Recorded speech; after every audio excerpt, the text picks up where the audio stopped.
তোর জন্য কি করেছি? কেন? টনিকে দিয়ে যে প্রতি সপ্তাহে সপ্তাহে খাবার পাঠিয়ে দিতে, সেইগুলো? আমি টনির হাতে খাবার পাঠিয়েছি? দেখ মা, তোর হয়তো কোথাও ভুল হচ্ছে। আব্বা, তুমি আর কত লোকাবে বলো? আজ আমি তোমার জন্যই বেঁচে আছি। তুমি যদি টনির হাত দিয়ে 10 লাখ টাকা না পাঠাতে, তাহলে হয়তো আজ আমি আর বেঁচে থাকতাম না।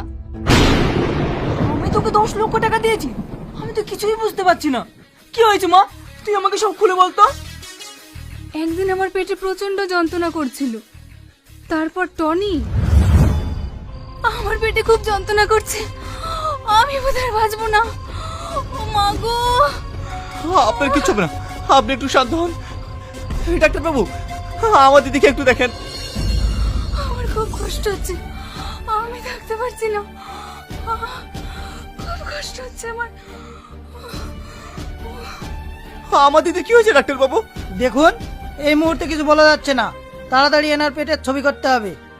ঠিক আছে ডাক্তার বাবু।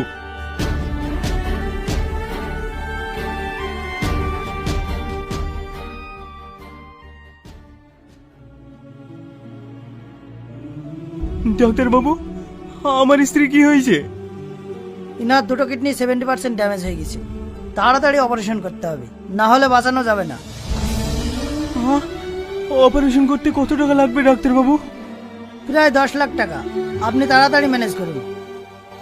10 লাখ টাকা? আমি আর মনে হয় তোমাকে বাঁচাতে পারবো না গো। আমি এখন 10 লাখ টাকা কোথায় পাবো? কান্না করেন না জামাই বাবু, আমি আমার দিদির জন্য যেভাবে হোক টাকা ম্যানেজ করবো। তারপরও 10 লাখ টাকা নিয়ে আসি, আর টাকাটা দেওয়ার সময় জানাই ওই টাকাটা নাকি তুমি দিয়েছো। হ্যাঁ, টাকাটা আমি দিয়েছি, তবে ওই টাকাটাই হতভাগের ভালোবাসার বিক্রির টাকা ছিল। এ তুমি কি বলছো আব্বা? আমার টনি ভাই কোথায়? কি হলো আব্বা, বলো। অনেকে আমি বাড়ি থেকে কুকুরের মতো তুত্তুর করে বের করে দিয়েছি।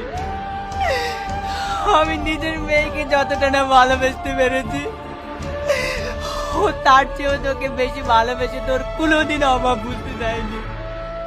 আব্বা, তুমি কান্না করো না, তোমাকে শক্ত হতে হবে।